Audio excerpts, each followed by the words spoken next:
Welcome back to the brand new episode of the Glow Beyond podcast. Today, we have a very special guest in the house. Let's welcome Sonya. Hi guys. Sonya is a friend of mine. Yes. We met a few years ago doing a shoot together. Correct.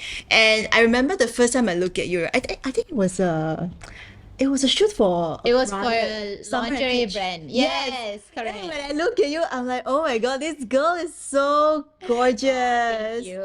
So Sonya is a supermodel, obviously, can see. And she's also the founder of Vitiligo Association of Malaysia. Yes. So today we are going to get to know more about Sonya and her journey with vitiligo and where is she on her journey right now? I'm very, very interested to know. Actually, like I've never sat down with you and really go through like your story from the beginning. to Yeah, the end. correct. I mean, I think always talk about we never myself. really had the time. Yeah, we never Or really the had the time space. also. Yes.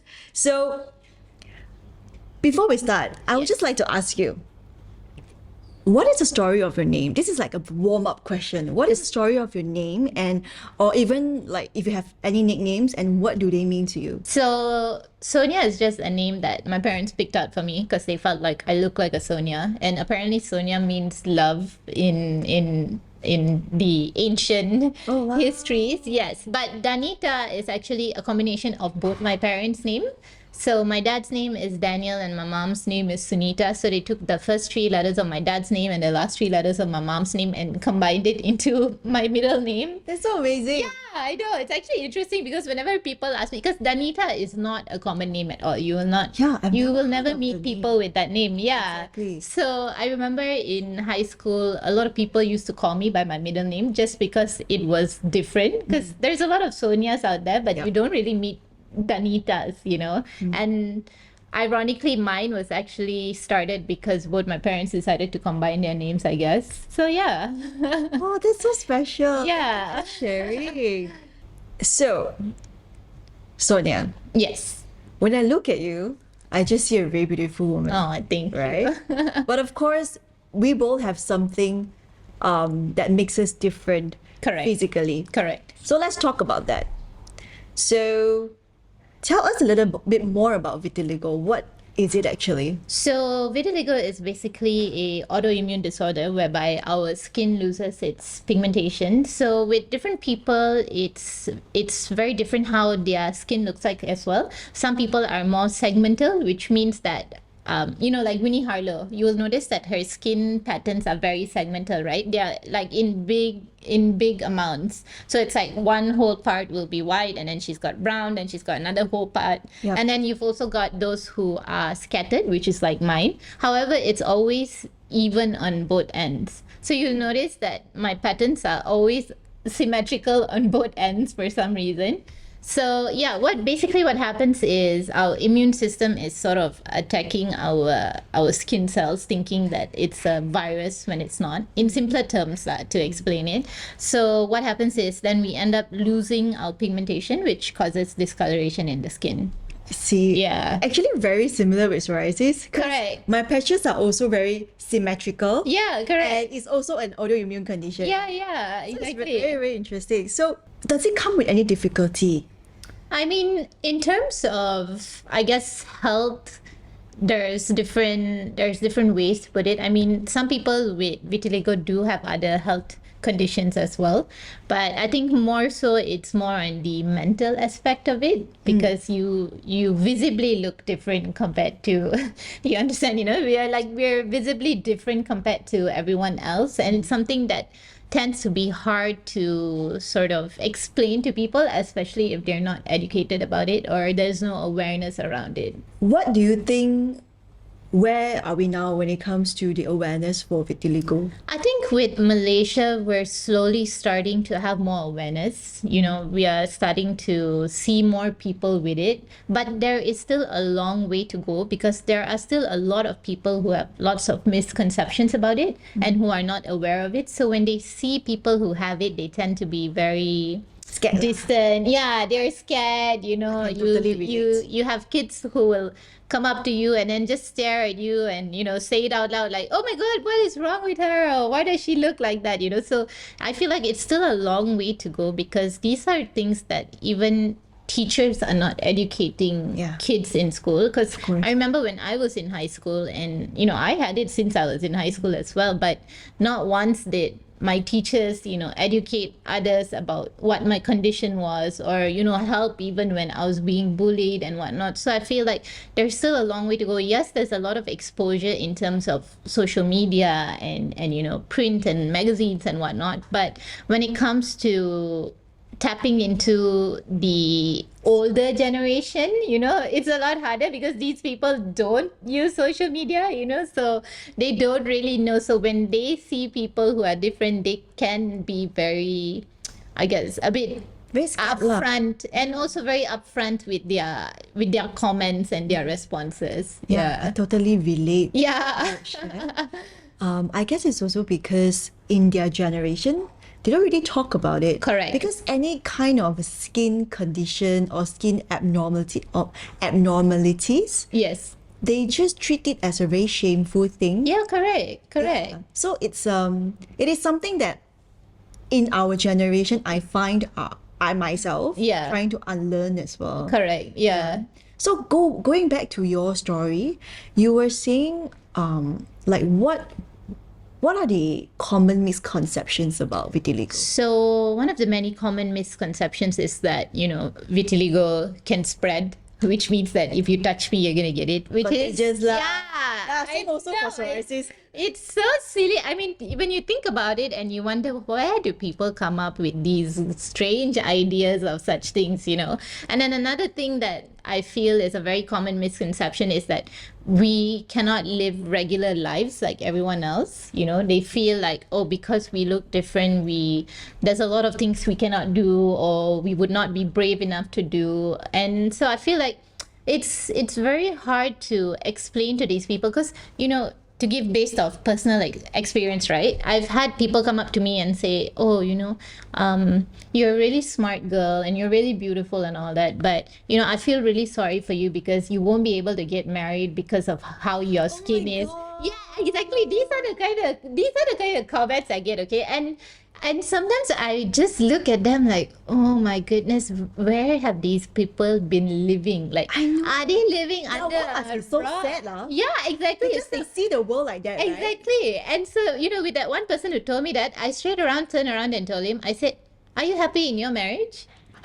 And then he just kept quiet, okay? He just kept quiet. That's brilliant. Yeah, he just kept quiet. He was like, "Why did you say that?" I said, "Because I don't think marriages are based off your external, your external looks, because at the end of the day, it's who you are as a person. And it's got nothing to do with how you look. A person should accept you exactly the way you are, and in fact love you for all that you are, So whenever I get these comments from people, I just turn around and ask them questions back that are related to what they're asking me, and then they just, they don't really know what to say, so they'll just keep quiet and just be like, okay. That's actually a very good tip.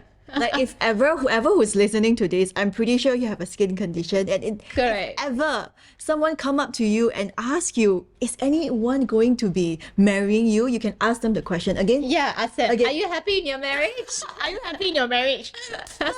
Can you honestly tell me you are happy in your marriage? Did you marry by choice, or was it chosen for you? Yeah.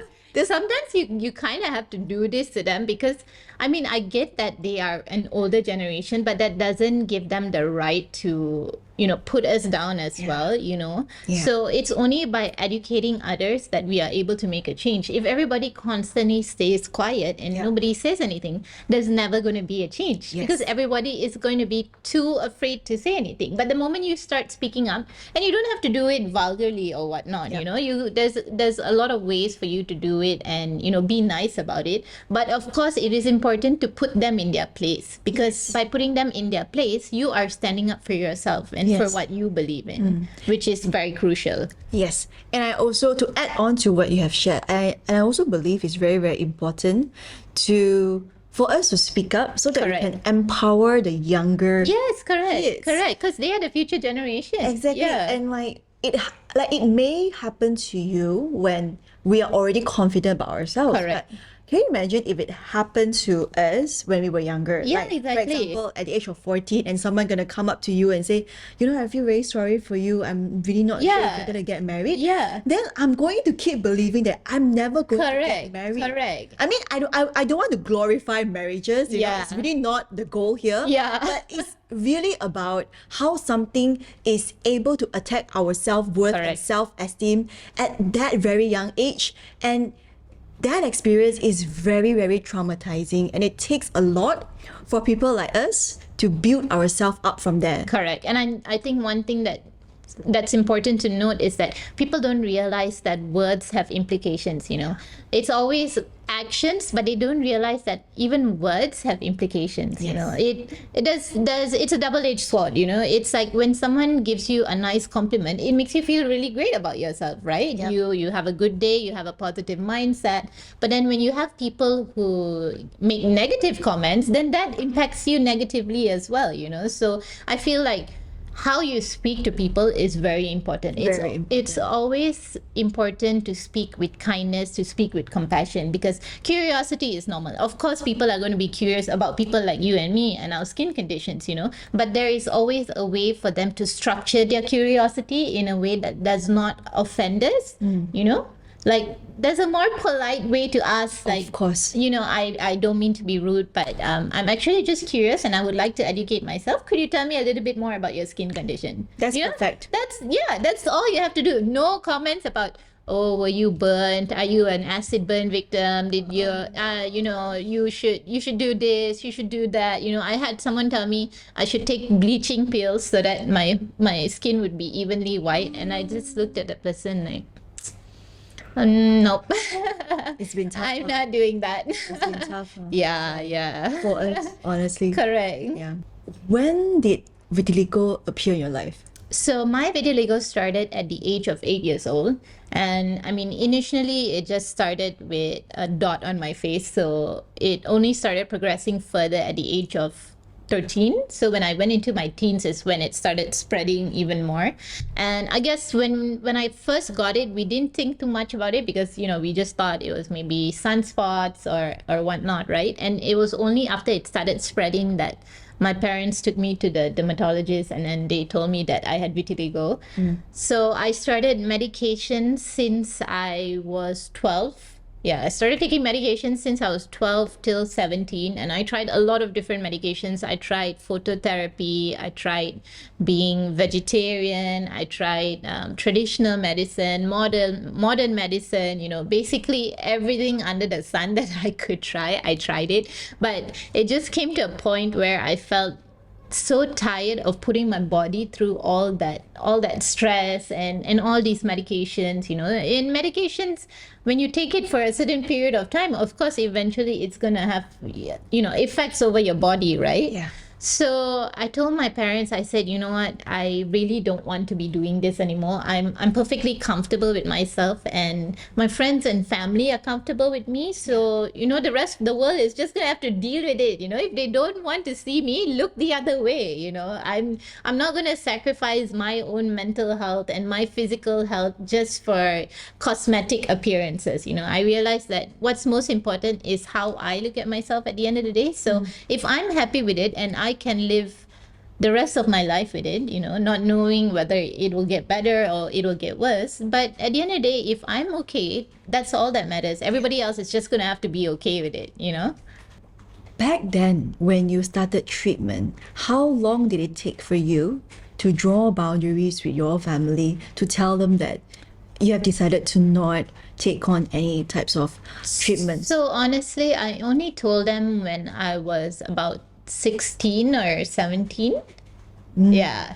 I only told them when I was finishing. When do we finish SPM? We finished at 17, right? yes. Yeah. Okay. Yes. So it was around 16 or 17 when I told them. And honestly, my parents are really great. They have been my biggest supporters, you know, from the very start. And I think for them, it was just, they wanted me to feel like everyone else. They didn't want me to, you know, they know how people bullied me. They know how people look at me. In fact, even when I'm out with my parents, when I was younger, people would come up to them and recommend treatments for me, you know. So they know what it's like, and they just wanted what's best for me. But it took a lot of courage for me to sort of step out of that whole bubble that I was in and sort of tell them, you know what, I really love you guys, and I appreciate all the money and time that you have spent on me and my medications, but honestly, I'm all right. I'm all right to let this be, and you know, let it go at its own pace. You know, what's meant to be will be.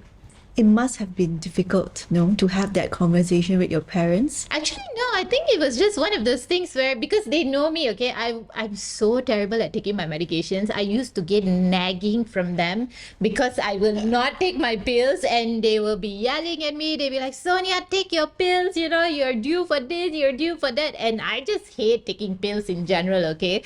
So it just came to a point where I told them, I said, you know what, I mean, I'm really okay with being this way, and I really don't want you guys to be spending all this money anyways. And you know, I first of all don't like all these medications that I'm taking. Nobody likes it. Yeah, Oh my gosh. exactly. So I just told them, and they were really understanding. They said, okay, you know what, you're an adult. Yeah. So you can make your own decision. If this is what you feel is best for you, and you know, it's what makes you happy, then okay, you know, we support that. I'm so happy for you. Yeah, thank you. Okay, let me ask you, Yes. what is the weirdest treatment that you've been through? Weirdest treatment. There was one where this doctor gave me these Ayurvedic balls, right? So they're like these little balls that I had to dip in water and basically rub it all over my skin, and it used to leave my skin kind of like yellow, and it had a really strong smell. I think It's probably sulfur. I don't know what it was, but it was such a struggle for me because I had to do it every day, okay? Every day. Morning and night, every day I had to do it, and I hated it. I hated it because, you know, all the other treatments I tried, like phototherapy was also pretty weird because I got really burnt from that, which is why I stopped it, right? And then the others were mostly just taking pills and injections and whatnot. But I think the most weirdest one was definitely the more traditional approach. I mean, I understand that there is a science behind it, but when it came to the application part, I was always just like, I don't want to do such a this. hassle. It is. It really is a hassle. It's Yeah. like, how can you go to work the next day Correct. smelling like herbs? Yes. Yeah. But It has that happens to me. smell. It Yeah. happened to me when I was younger as well. Yeah, Like, yeah. my whole body would smell like herbs, and every night I would have to go back and like I have to cook up this herbal. Herbs. Yeah. Yeah. Correct. I don't know, just herbal bath. Yeah, right? yeah. I was doing herbal bath every Oh single my day. God, I don't know It how was a you did nightmare. that. It was a really nightmare. So I thought really my balls understand. were bad, but your bathtub was, yeah. And I got burned as well. Oh, no. I actually got burned by candles, but that story for another time. Okay. Back to you. Back to you. So, Sonia, you mentioned a few times that you got bullied. Yes. Are you comfortable talking about it? Yeah, definitely. Yeah. So in high school was when I was bullied, right? There were these group of boys who always used to laugh at me and call me names whenever I walked by, and they were a couple years senior to me. So anyways, this went on for a few years, and then eventually it just came to a point where I couldn't take it anymore.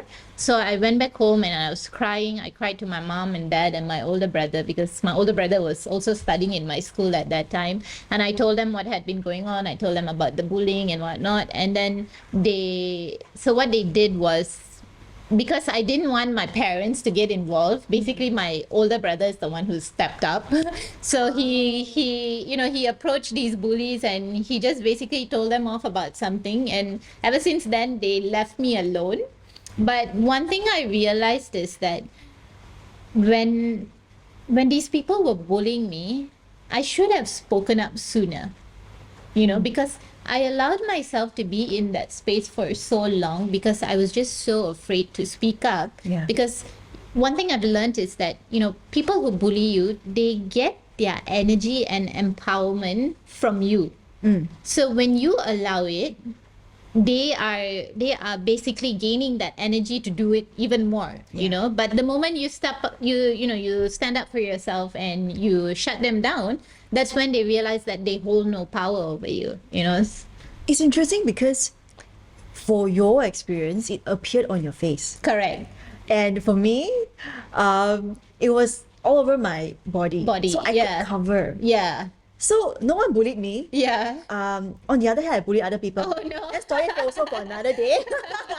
No, I didn't exactly bully, but Okay, I've always okay. been very outspoken. Yeah. But it's such a contrast because I realized I was sad in secret. Correct. Like I hid my condition for so long. Yeah. And yet you didn't even have the choice to hide it. Yeah, I really Was that didn't. scary for you? It really was. I think especially because in high school is when it started, You want to be progressing. pretty. Yeah, That's it it. started progressing even more, right? And then I had all my classmates who are, drop dead gorgeous. Until now, they're still drop dead gorgeous. And I used to feel so insecure and wonder, why can't I look like these other girls around me? Why am I like this? I don't like my skin. And it was so hard to cover because, okay, first of all, I wore a pinafore, so obviously everybody can see my hands and legs and face, right? And it was just having to come to terms with the constant change that my skin was going through. And then because we're teenagers, our body is also going through so much change. You've got your menses, and then you've got your body parts all growing. There's so many things that you have to deal with.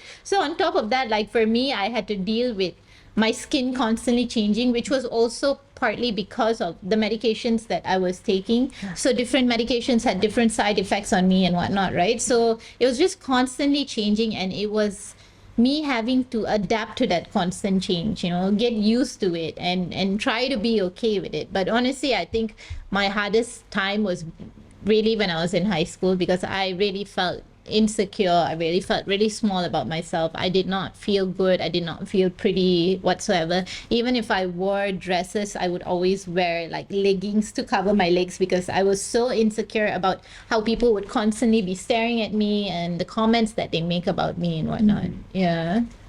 That was difficult. Yeah. I mean, I it totally was quite understand a time in my life. Yes. Wow, that was quite a journey. Yeah. So my next question for you is, when did the moment of empowerment and acceptance begin? Because it's a journey, right? Correct. It's always a journey. Correct. So I'm just very curious, when did it start? Like, you just tell yourself, okay, I'm going to take charge. I'm not going to feel so shitty about myself anymore. Let's do this. Yeah. When did that happen for you? So this happened when I left Malaysia, actually. Yeah, so I left Malaysia when I was 17, or I just nearly turned 18. So I went to the US to study. So I used it as my opportunity to really sort of build my self-confidence and rebuild my identity. I felt like I just needed a place that is new and foreign, and a different culture altogether, a different environment altogether, a chance for me to really learn to love myself. And I think the whole experience of being there really made such a difference, because it has contributed to who I am today as a person. I mean, I love Malaysia and whatnot, but I feel like if I had never left Malaysia when I was younger, I would not be the person that I am today, because a very big part of me comes from living abroad and, meeting a lot of different kinds of people and, just being in a different mindset altogether. Tell us a little bit more about the mindset. So just to give you like an example, okay, in Malaysia, it's almost an every other day sort of thing. Like if I'm out, right, people will stare at me, people will come up to me about questions about my skin, or people will make comments.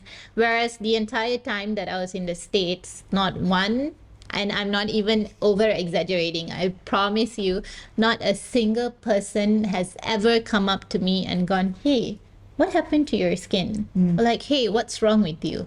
Not a single person, and I worked there, I studied there, I went everywhere, I traveled, and I never received comments like that. In fact, it was always the opposite. I would have people come up to me and tell me, oh my God, you're so pretty, or, I love your hair, I love your skin, I love how you are dressed, just all these different positive affirmations compared to what I would usually receive in Asian countries, so I feel like that's where there's a very huge shift in terms of mentality. They are just, I wouldn't say they are very liberal in comparison to Asian countries, but they are just more, I feel like they're more kinder with their approach. And of course, I mean, it depends which part of the states you live in. Of course, you know, not everywhere is the same, but because I lived in the city and in California itself, and because California is filled with so much diversity, you've got people from all over the world. In fact, I met Malaysians there too, so it made a really big difference, you know, because I felt truly like, you know, I guess I felt like there was actually nothing wrong with me. It was all in my head. You know, it was all just what people made me feel when I was here in Malaysia. You know, it was just comments and opinions from other people that made me feel this way. I don't actually I feel that way about myself, you know? Yeah.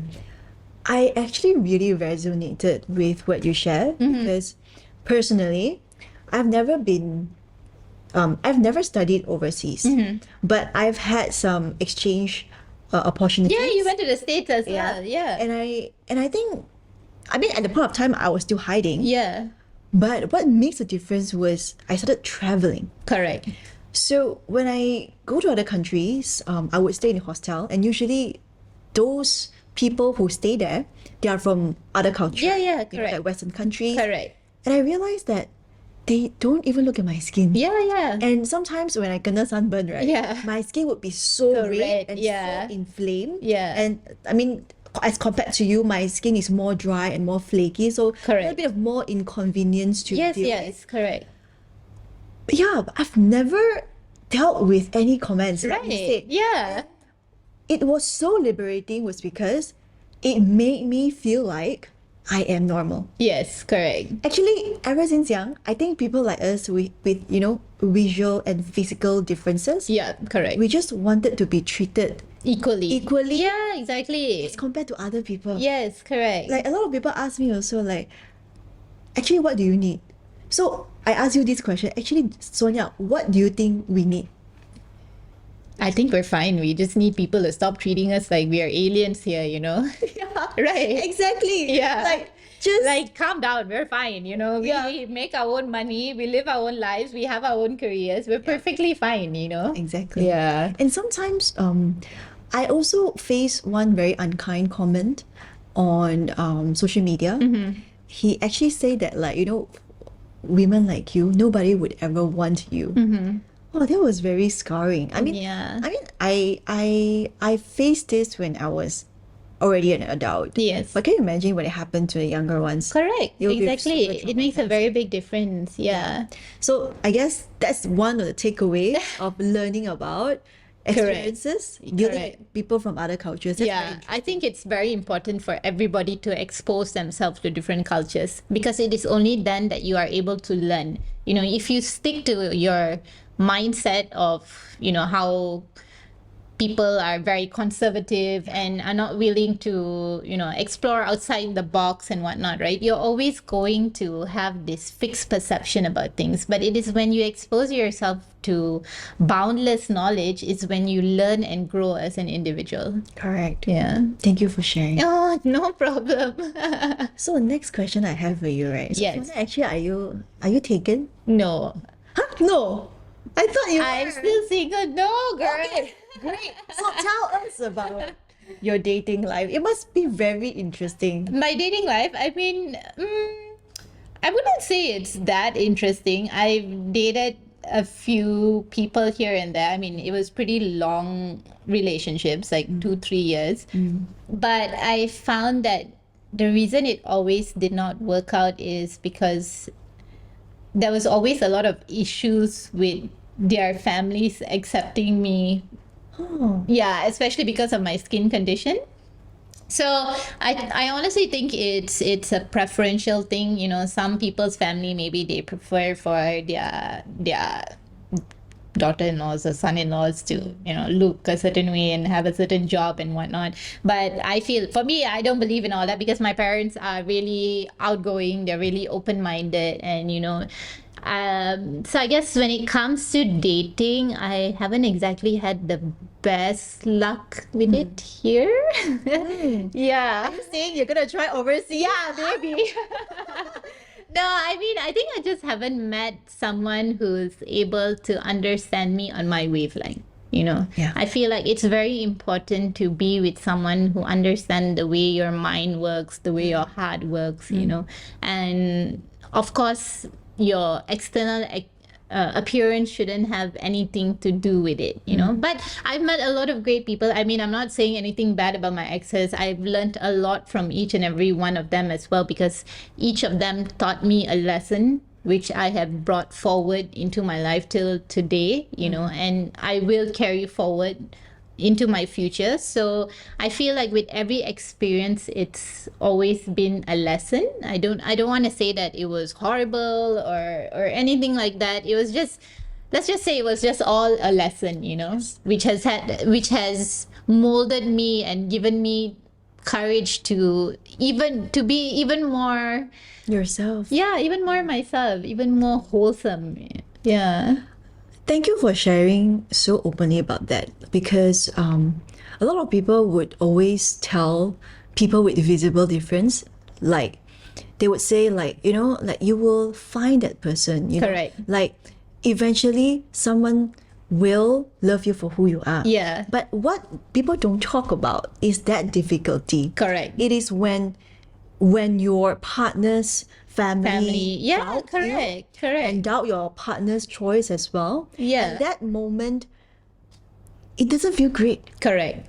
And I think one thing that people should remember is it's very important to find a partner who will stand up for you. Because at the end of the day, even if his or her family has a bundle to say about your choice in partner, at the end of the day, it's very important for your significant other to stand up for you. Yes. Because if they cannot do that, if they cannot stand up against their own family and be firm in their decision, if they love you, they would do that. Yes. If they wanted you bad enough, they would do that. So if they don't, then just take it as your sign as, you know what, this is not meant to be. This is not my place. I shouldn't have to beg anyone to love me. I shouldn't have to beg anyone to fight for me. That's just not where you belong. Correct. Yes. Yeah, we just have two different goals and visions, and that's fine. We learned from the whole experience. And sometimes we forget that we also have the power to choose for ourselves. Correct. Whether or not do I want to choose to be in this environment. Yeah, correct. And I think And standing up for yourself, that's very important. yes. Yeah. And I think it's so important for us to keep reminding ourselves to love ourselves first. Yes. Because I think it's, as women, we Yeah. have to give so much of ourselves to other people. Yeah, especially when we're in a relationship. Yes. It's Yeah. so annoying. Yeah. It's like, all this motherly instinct. Come on. Take care of yourself, boy. You Take can care of do your yourself. own laundry, fold your own clothes, cook your own meals. Yeah. Yeah, but I wish you all the best. Thank you. Really. Thank you so much. What I realized is when I was single, I also learned so much about myself too. Yes. So I'm very, very excited for you. Thank and I'm you. also very excited possibly to invite you again on here to talk Yes. about your love journey even more. I would when love it to. progresses, Yes, yes. Yeah. All right. So, Sonya, Yes. you are a supermodel. Oh, You no. are on the cover of magazines. Yes. You're always shooting for a lot of brands. I'm so proud of you. Thank you. Thank you. But yeah, how did that start? Like, because I feel like, I don't feel like, I know growing up, I've never seen any representation of skin condition on magazines or, Yes. on the TVs. So I grew up feeling very alone. Correct. So how did that start for you? Honestly, I can relate to you because even when I was growing up, I've always been interested in fashion, right? So when I was growing up, I used to, watch TV, MTV, we had Same. MTV, MTV we had Asia. Nickelodeon, and then we had all these magazines, and I always used to look at all the women there and think to myself, oh my gosh, they are so beautiful, they've got the perfect body, perfect hair, perfect skin, and I always used to feel so shitty about myself because I was comparing myself to this version of women that I was seeing in media, right? Yes. So with modeling, how it happened is, I was working a corporate job at the time. My office was in Pavilion. And then one day I was just walking to the bathroom and a photographer comes up to me and he goes, hey, I'm a photographer. I think you have a really interesting look and I would like to shoot you. So at that time was when I first came back to Malaysia as well. So I was not as comfortable yet because, I was still getting used to the culture and environment here and the people here, and the industry itself, right? So I took his business card. I said, yeah, okay, sure. I mean, just let me know whenever you're ready. And then a couple months later, he did reach out to me again. He said, okay, I have the whole idea in mind. I have everything set. You just need to say yes. So me being still very much insecure at that time, I just said, okay, I'll just say yes. I'm sure there's not going to be a whole lot of people on set. That was my mentality. Okay. So I went for the shoot. And this is something not a lot of people know, but on the day of that shoot itself, right, before we began shooting, I was crying in the bathroom because I was feeling very, very insecure. I felt really shy because I had to show off the rest of my skin, and I was just feeling really ugly on the inside, and it was not a really great thought to have, but I told myself, okay, you know what, buckle up, we're just gonna do this. Okay, so I did the shoot. I wasn't expecting anything great out of it because I had no modeling experience, right? I was just following their flow of how to pose, where to look, what to do, etc. So after the pictures came out, so he sent me the pictures and he had the pictures on his end as well, obviously. So he said, okay, I'm going to start by posting it on my social media platform. Okay, so he started by posting it on his social media platform, and then I decided, you know what, I really like these photos and I want to share it on my social media as well. But mind you, my social media before that, you could never see my full body, like I always had like certain body parts covered because I was just not comfortable showing that. But it was on your face, no? Yes, because I had it on my face, hand, legs, but on social media, if I was taking a photo, you can't see my legs. Correct. Because like I said, I wasn't used to it yet. I wasn't showing people. Like feeling so exposed. Yes, I wasn't showing people what my skin looked like everywhere. Yeah. So I thought about it, and then I just felt. Then again, I felt insecure again. I said no, I don't want to do it. What if people are very nasty online? Because people can be very nasty online, for sure. right? Like you mentioned, people can be very nasty. Exactly. And I felt like I did not have the mental strength to have to deal with that. But a good friend of mine, she sat by me. She literally sat next to me with my phone in my hand and the photo there. And she said, just do it. You know what? You really have nothing to lose. Just do it. At the end of the day, whatever people say, we'll just delete it. We will not pay too much attention to it. So I started by posting all my photos with my thoughts. My captions were my thoughts, basically, things that I went through, my experiences, what I was feeling. And from there, I just started getting a lot of love and kindness from people. Magazines started reaching out to me, and then I started doing ads, editorials. Yeah, Runway. it was, yes, You had runway. runway. That Correct. was My so very awesome. first runway show was KL Fashion Week in 2018, and this was also after doing that shoot. So every time I meet people, I always tell them I'm actually very grateful to this photographer because I would say he really pushed me.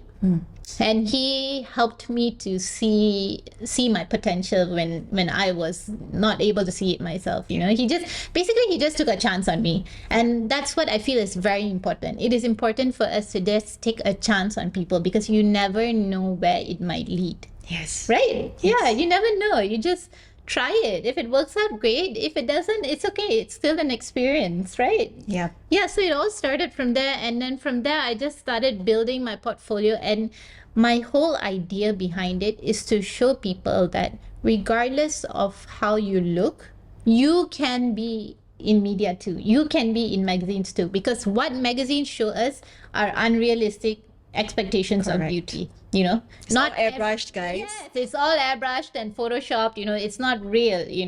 And it's very important to understand that there are so many different kinds of people out there, different shapes, different sizes, different colors, and it is important for us to embrace each and every one of them because each and every one of them are beautiful.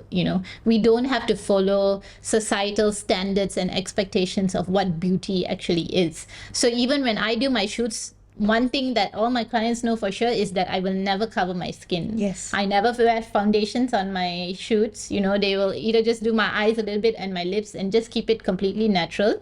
I never cover my skin, and I always tell them, you know, I like being exactly the way I am. So I will work with you if your message corresponds with my goals, you know, with my cause. Because my goal is to show people that if you want something, go for it.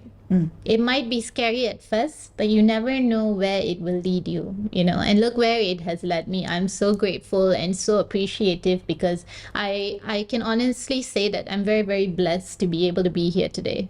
Yeah. And I still remember the first time I saw you, and it's been such an honor witnessing your journey. And likewise for you, okay? I keep up with you all the time, okay? This girl, she is real. I think a lot of people also need to know that it takes a lot of courage, you know, especially for you to speak up about things that are difficult. Yes. So oftentimes they will always say that vulnerability is a weakness, right? But no, my mantra is that vulnerability is a strength. Yes. Because it takes a lot of strength to speak up, to be vulnerable, And to be ourselves. and to be yourself. Yes, especially in a world where everything revolves around social media. I feel like it is so important to be real. You know, if you're having a bad day, just say I'm having a bad day. Yeah. If my mental health is not great, my mental health is not great. That's what I practice in my life, you know. Even if it's a random stranger and they ask me, oh, are you sad? I'm saying, yes, I'm sad. I'm having a not so great mental health day. And then they're just like taken aback, because they're like, whoa, so honest. Like, I stopped telling people that I'm okay. Yeah. Like, people ask me, how are you doing?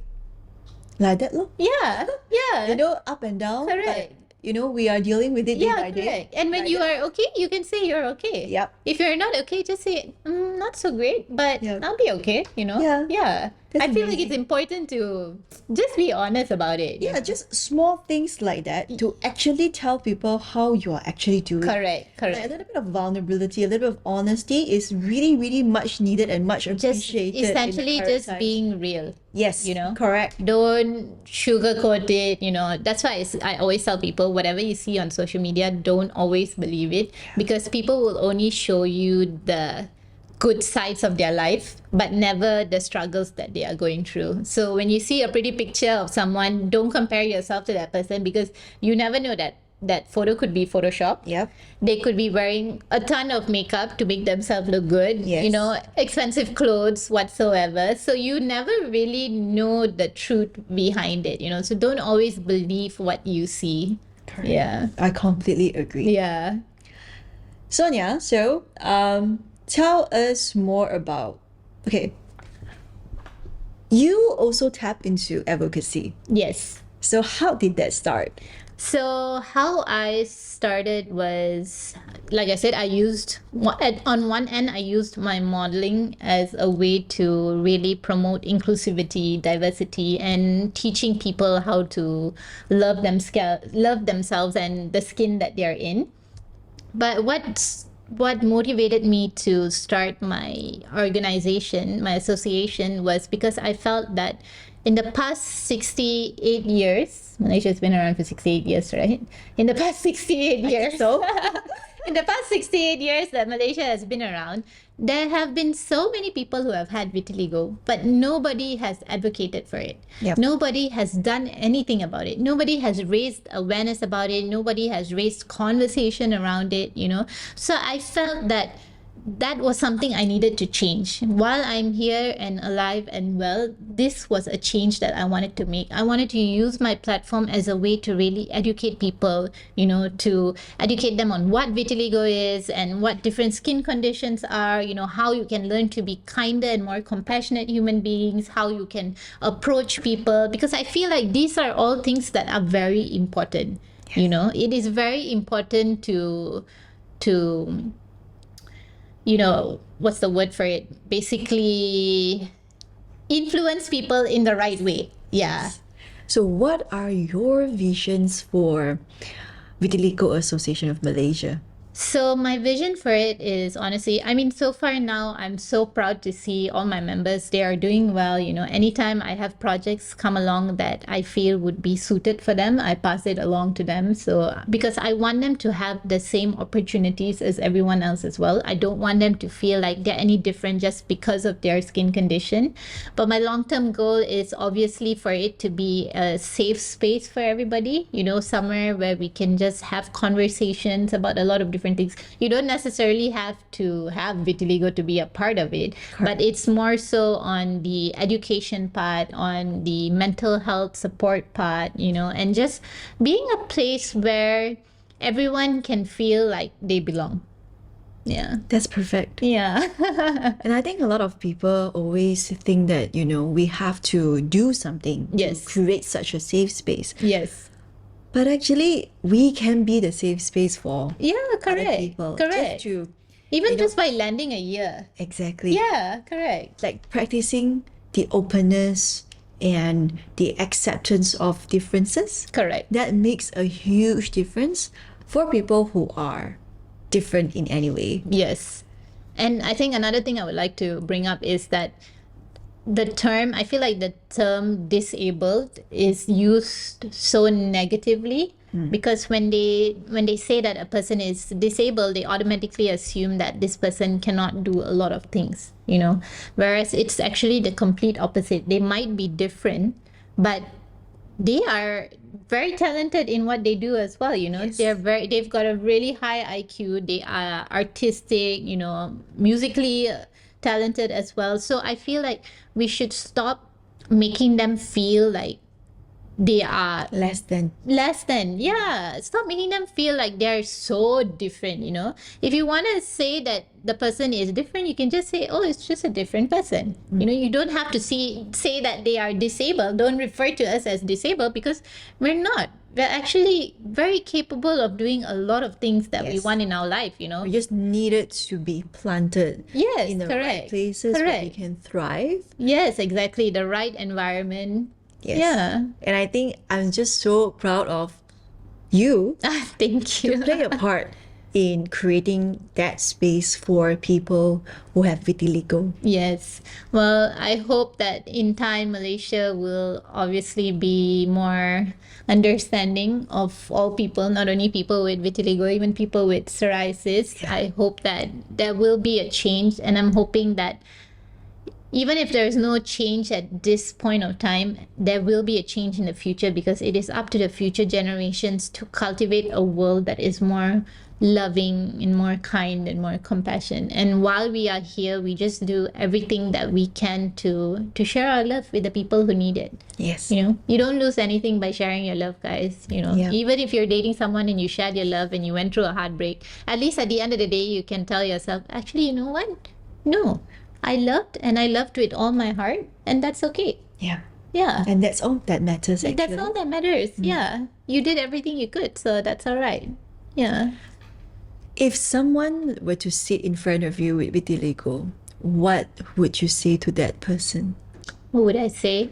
I would say that I'm very proud of them for actually being able to sit out in public and, you know, just embrace their skin exactly the way it is. And I say this because I've gotten DMs from people who don't go out because they are very afraid of how their skin looks. You know, they don't wear certain clothing because they don't want people to stare at them. They are not able to get jobs because of their skin condition. And these are all some of the many reasons why I do what I do, because I want to change all that for people. You know, I don't want people to have to go through that, because even I've been through that. You know, I've been through interviews where, you know, the people interviewing me were asking me about my skin instead of my job qualifications. You know, I've been in places where I didn't feel comfortable wearing shorts or a skirt or a dress, you know. So these are all things that I want to change. So when I see people who are different, people like you and me, right, just being out there doing our own thing, not giving two hoots about what other people think or say about us, for me that is a win, you know, because you're just living your life, you're doing your own thing. And like I always tell people, at the end of the day, it's just you against you. You only get one chance at this life. You might as well make the best out of it. Reach for your goals, travel, eat whatever you want, whatever works for you. Do what's best for you. Do what makes you happy. Because you can be the nicest person in the world. I always use this reference, okay? I can say, like Mother Mary, right? She was so great. But still, a lot of people in Christianity have horrible things to say about Mother Mary, right? Yes. So it's basically what the saying is, that you can be the most kindest, most loving, most compassionate person in the world, but there will still be people who will choose to hate on you, people Correct. who will choose to say negative things about you. So what do you do about it? You just keep doing you. Yeah. You do your own thing. Do what makes you happy. As long as you're not hurting anybody, you're not a mean person, then you're fine. You're actually living your purpose. Wow. Yeah. Well, I'm learning so much also. Oh, I'm glad. I'm loving this chat because, like, in this short amount of time, I have learned so much about you that I've never learned Oh, before. thank you. And I think that's the power of really understanding Correct. like our journey. Yeah. Because even though we both have a skin condition, but it looks very different. Yeah, And our correct. journey is very different. Different. Yeah, And I correct. thank you so much for coming on No here problem. Thank you and for share your having journey. me. Well, with that, I would like to say thank you so much, Sonia. Thank you. Thank you for having me. And I guess I will see you guys in the next episode. And remember to always glow beyond your skin condition. Bye. See you in the next one.